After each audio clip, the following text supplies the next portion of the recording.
sur le serpent et sur le dragon.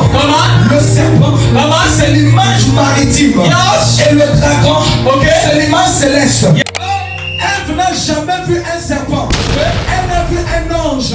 C'est pour cette raison qu'elle l'a écouté. Ce soir, je suis venu comme professeur et comme initiateur. Ça ne te plaît pas, I don't care. I don't care, ça veut dire je t'aime beaucoup. Lorsque nous parlons des hôtels, nous ne pouvons pas affronter les hôtels sans parler de l'architecture des hôtels. Donc je disais que l'architecture des hôtels, c'est simplement expliquer les composants d'un hôtel. Qu'est-ce qui compose un hôtel?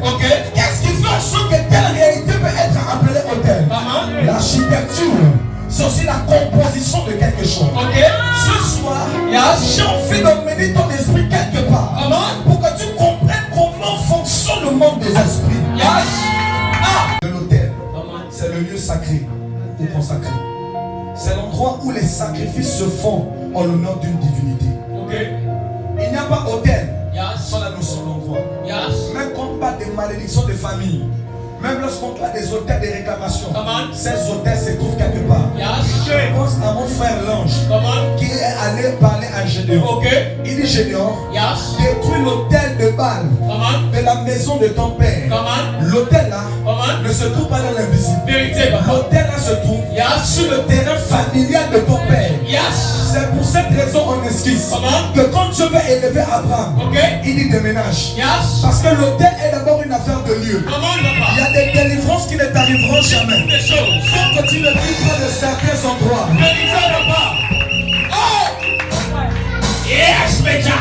Lorsque nous parlons d'hôtel, il doit toujours avoir un hôtel quelque part. Même je me pose une question. Caïn mon fils, Abel mon fils, qui t'a parlé des hôtels? C'est Adam et Ève. Lorsque leur intelligence va s'éveiller, la Bible dit ceci. La Bible dit que quand l'Éternel va visiter Adam et Ève, je suis encore dans la scène. La voix de l'Éternel se balade dans le jardin. Il dit Adam, Adam, où es-tu? Adam dit à Dieu, j'ai entendu ta voix. Mais je me suis caché. Le premier homme et la première femme, c'est pas le serpent. Parce qu'en fait, vous devez comprendre que lorsque tu veux comprendre la Bible, tu dois faire la différence entre les figures de style, entre les légendes et entre les poésies à caractère prophétique. Vérité, papa. Choquez-nous ce soir. Lorsqu'on dit le serpent, c'est une figure de style. Parce que c'est maintenant Jean qui nous explique. Il dit il fut précipité. Le dragon. Le dragon que vous appelez dragon. Mais autrefois qu'on appelait le serpent ancien. Ève n'a jamais vu un serpent. Elle a vu un ange. C'est pour cette raison qu'elle l'a écouté. Informez-nous ce soir, papa. Dans le jardin d'Éden, l'homme pouvait interagir avec le divin et interagir avec les forces spirituelles.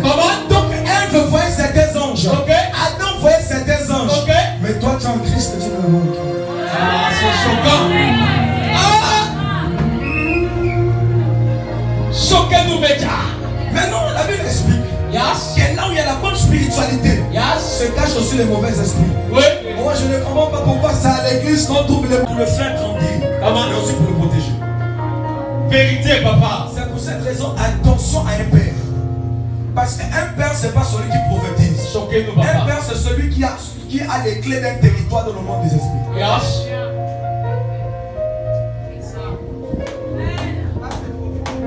Un père, c'est celui qui a les clés d'un territoire dans le monde des esprits. C'est pour cette raison que quand tous les fils des prophètes voient Élie, il appelle maître. Mais quand Élisée voit Élie, il dit mon père, char d'Israël. Il dit c'est toi qui as les clés de la maison d'Israël, de l'Uciel d'Israël. C'est toi qui as le monopole et le contrôle des régions spirituelles de l'endroit où nous nous trouvons. Papa. Tu viens à la mission du bâtisseur et puis tu critiques le pauvre. Influence soit par les esprits de la terre, de l'eau ou des airs. Donc tu veux réussir, tu dois chercher à dompter les dragons de l'air, dompter les serpents de la terre. Choquez-nous ce soir, papa.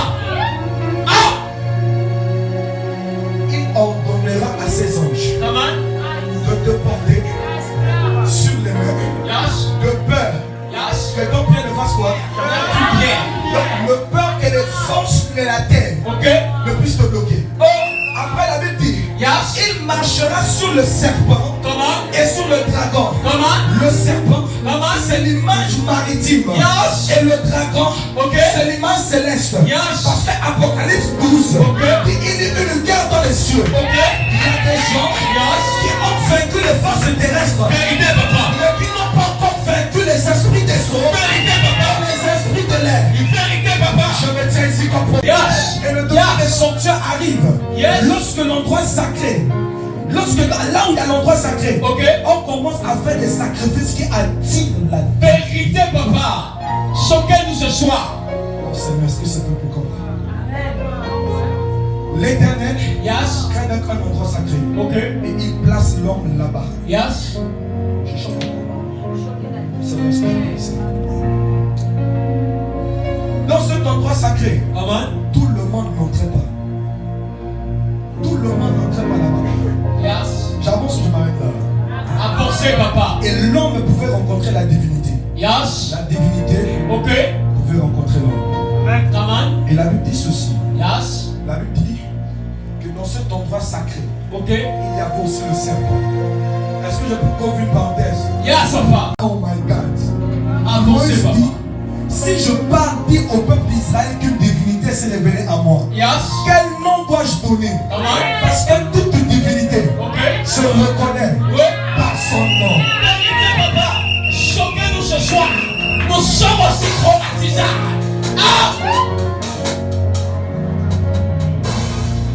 Avancez, média. Au sens spirituel, un hôtel est un sacré où l'homme entre en contact avec les forces invisibles. Au sens mystique, l'autel, c'est un endroit sacré, c'est un endroit consacré où l'homme entre en contact avec les forces spirituelles. Choquez-nous. En fait, je parle même. Vérité, papa.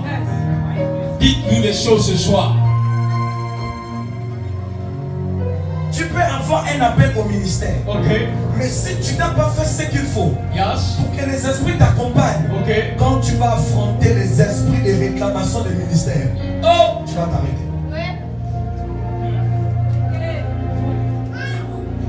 Je connais des gens qui étaient prophètes qui sont aujourd'hui mécaniciens. Je connais des gens qui étaient hommes de Dieu qui sont aujourd'hui braqueurs. Est-ce que ça veut dire que Dieu les a appelés? Mais ils ne savaient pas dealer avec l'invisible. Choquez-nous ce soir. J'avance, je m'arrête là. On fait des sacrifices. Quand tu pars dans une forêt chez nos petits frères les féticheurs, c'est un hôtel où tu pars là-bas. Informez-nous, papa. Je te pose une question. Pourquoi chaque fois qu'il y a des décès dans votre famille, il y a toujours une maison qui est consacrée pour les réunions de décès? Question, papa. Est-ce que tu t'es déjà posé cette question? Pourquoi chaque fois que tu dors, il y a toujours une maison qui revient dans ton rêve? Pourtant tu n'es même plus à cet endroit. Mais chaque fois tu vois le même endroit. Tu es sur un bord. Ou tout endroit où un homme fait des sacrifices en l'honneur d'une divinité. Vérité, papa. Hier lorsque l'Esprit de Dieu me parlait, il m'a même encore choqué. Il m'a dit, qui vous a dit que l'autel ne s'arrête qu'à l'endroit où vous prêchez? L'autel ce n'est pas là où vous prêchez. L'autel c'est tout l'endroit où vous vous retrouvez en train de confesser mon nom. Révélation prophétique. Vérité, papa. Ça veut donc dire que la soeur qui est même sur la chaise là-bas, elle est déjà dans l'environnement de l'autel. Papa. Parce que l'autel, c'est tout endroit. L'autel, ce n'est pas qu'un support. L'autel peut avoir une connotation territoriale. L'autel, c'est tout endroit où un homme décide d'aller pour faire des sacrifices à une divinité. Lorsqu'on fait des sacrifices quelque part, automatiquement, cet endroit prend la valeur d'autel. Vérité, papa. Ça passe ou ça casse? Ça passe, papa. Ça passe ou ça casse? Qui sont au-dessus de moi, mais il y a aussi des gens qui sont au-dessus de moi.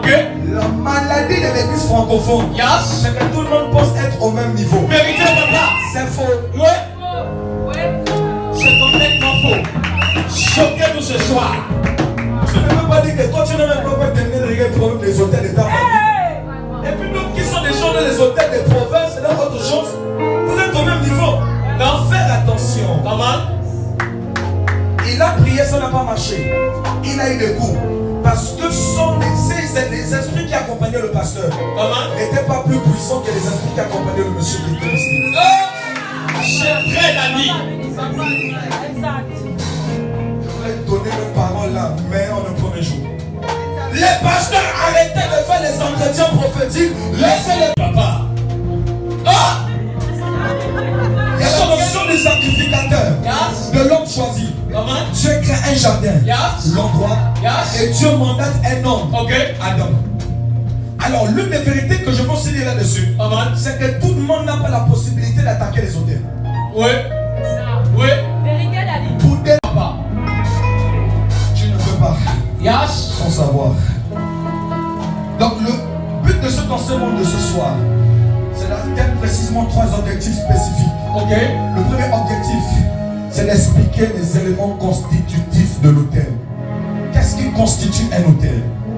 Le deuxième objectif de mon enseignement, c'est de définir la notion d'autel. Parce que plusieurs ne savent pas c'est quoi la notion d'autel. Et le troisième objectif ce soir, c'est d'expliquer comment les autels influencent nos vies. Nous ne pouvons pas parler d'une réalité sans souligner le livre de Genèse, car Genèse veut dire en grec l'origine. Lorsque nous parlons des autels, ou que nous parlons d'une réalité, il est important d'aller voir le livre des origines pour savoir ce que disent les origines concernant les notions que nous abordons. Écoutez-moi très bien. Vous connaissez l'histoire. L'Éternel étant un Dieu tout-puissant va commencer à s'ennuyer. Là je parle de Genèse chapitre. Fruits. On ne les reconnaîtra pas parce qu'ils ont des chaînes de croix autour du cou. On ne les reconnaîtra pas parce qu'ils ont des belles vestes. Où sont les fruits? Je suis chantre de l'église de la maison du bâtisseur. Où sont les fruits? Je suis évangéliste. Où sont les fruits? Je suis prophète major archibishop. Où sont les fruits? Je peux choquer. Les chrétiens ont mal compris la notion du royaume des cieux. Vérité, papa. Les chrétiens ont mal compris la notion du royaume des cieux. Nous ne partons pas au ciel comme terminus. Nous partons au ciel comme moment de patience. Parce que lorsque nous irons au ciel, après nous reviendrons sur la terre. Et Dieu va me donner le côté du Bénin là-bas. J'aurai ma ville, ma cité. Amen. Vous allez remarquer que quand Christ, notre Seigneur, s'exprimait, il y avait toujours une expression qui sortait de la bouche du Père créateur. Et cette expression, c'était le royaume des cieux. Le royaume des cieux, c'est le monde spirituel. Le royaume des cieux, c'est le monde invisible. Tu ne